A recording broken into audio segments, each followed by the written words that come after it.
a bit lost here. It's really very complicated. It looks delicious. We're starving. The guests are a little disorientated. In this former cardboard factory in Paris, a temporary restaurant sprung up from November the 14th to the 18th, offering a unique culinary raclette experience. 5 chefs conjured up their own interpretations of this emblematic melted cheese dish. But at the table, everyone has their own part to play. With the team, we put together sheets explaining the various ingredients and the way to put the recipe together this evening. For each recipe, we decided on the utensils and actions needed for full enjoyment of the dish. A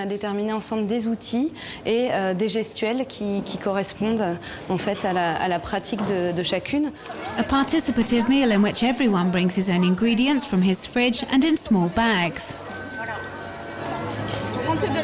Bring those 2 over there.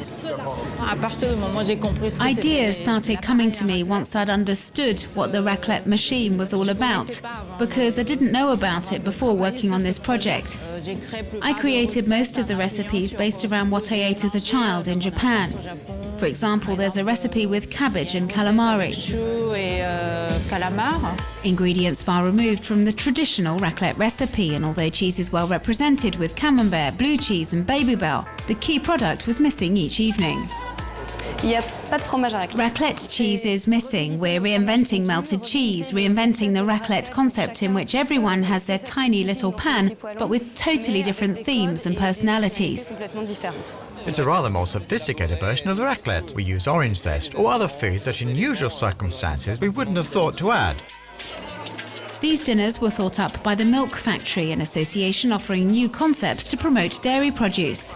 We're situated somewhere between a culinary and an artistic experience. There are 2 things to keep in mind. We are thinking about food and design on one hand, and the food we're going to eat, that is the culinary space offered by the cheese product, on the other. Cheese, a traditional component of French gastronomy, is experiencing a makeover.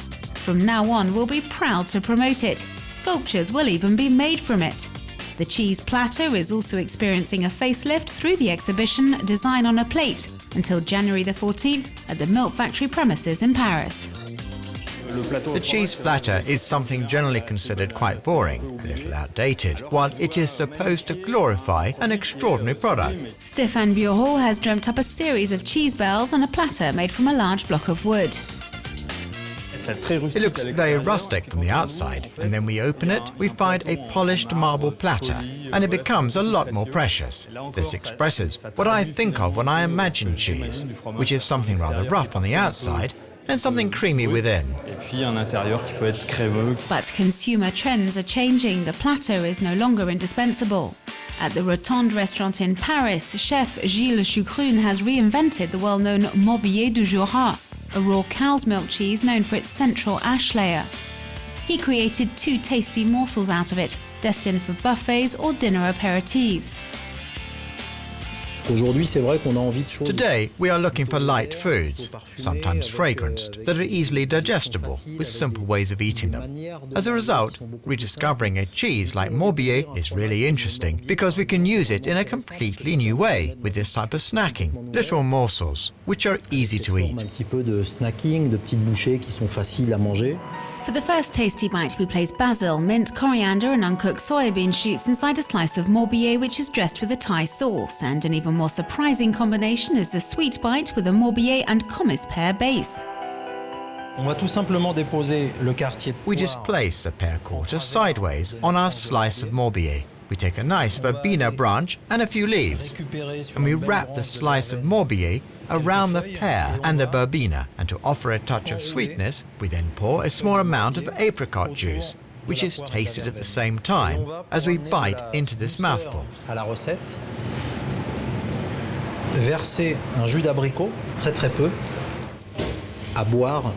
We have this really creamy apricot juice side, and the pear, which is still slightly crunchy, which adds sweetness to the Morbier, which itself still remains noticeable. More contemporary taste sensations aimed at young people who can't imagine a good meal without cheese.